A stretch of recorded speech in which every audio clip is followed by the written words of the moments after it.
पुणे सोलापूर राष्ट्रीय महामार्गावर असलेल्या कासुर्डी टोलनाका येथे कार आणि बलकरचा भीषण अपघात झाला।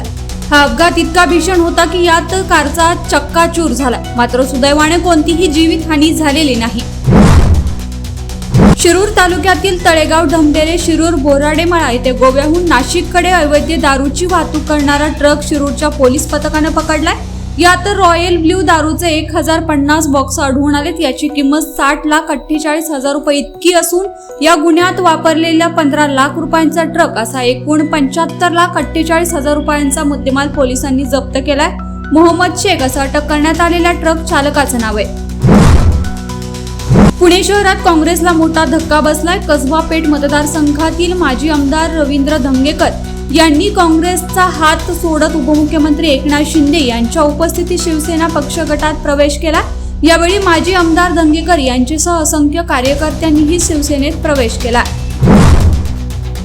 राज्य सरकारची लोकप्रिय योजना आनंदाचा शिधा अखेर बंद झाली। एकनाथ शिंदे मुख्यमंत्री असताना आनंदाचा शिधा ही योजना सुरू करण्यात आली होती।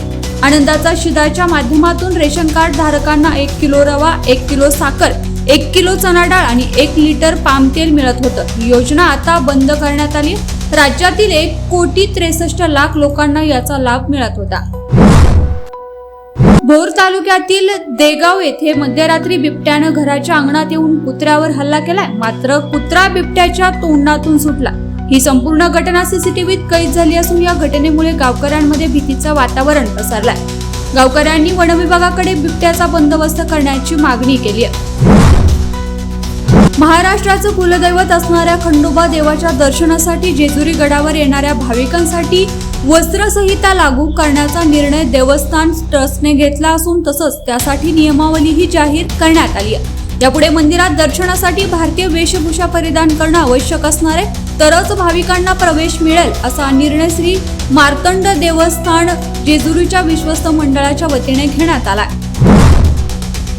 पिंपरी चिंचवड मधील डी.वाय. पाटील कॉलेजमध्ये बॉम्ब ठेवल्याचा ईमेल आल्यानं एकच खळबळ उडाली होती। या ईमेलची तत्काळ दखल घेत पोलिसांनी घटनास्थळी धाव घेतली। पोलिसांसह बॉम्ब स्क्वॉडने दखल घेतली असून तपासणी केली असता कोणीतरी जाणीवपूर्वक हा खोडसाळपणा केल्याचं लक्षात आल्यानंतर शिक्षकांसह विद्यार्थ्यांचा देखील जीव भांड्यात पडला। पिंपरी चिंचवड मध्ये नशा करण्यासाठी मागितलेले पैसे आईने न दिल्यानं एका 27 वर्षीय तरुणाने सोसायटीतील रहिवाशांच्या 13 दुचाकी पेटवून दिल्याची धक्कादायक घटना उघडकीस आली। तरुणाकडून दुचाकी पेटवल्या जात असल्याचा हा सगळा प्रकार सीसीटीव्हीत कैद झाल्यानंतर ही घटना उघडकीस आली। स्वप्नील पवार असं या तरुणाचं नाव आहे। पुणे सातारा महामार्गावर पाचवडमध्ये भीषण अपघात झाला। यामध्ये 2 महिलांचा जागीच मृत्यू झालाय। ईदची खरेदी करण्यासाठी निघालेल्या या कुटुंबावर काळाने घाला घातला। या घटनेमुळे परिसरात हळहळ व्यक्त केली जाते। आयुर्वेदिक उपचार केंद्रावरील महिलांचे व्हिडिओ काढून ब्लॅकमेलिंग करणाऱ्या टोळीला पुणे पोलिसांनी बेड्या ठोकल्यात। पुण्यातील धनकवडी भागातील आयुर्वेदिक केंद्रावर हा धक्कादायक प्रकार उघडकीस आलाय। आरोपी रोहित वाघमारे, शुभम धनवटे, राहुल वाघमारे यांच्या विरोधात गुन्हा दाखल करण्यात आलाय।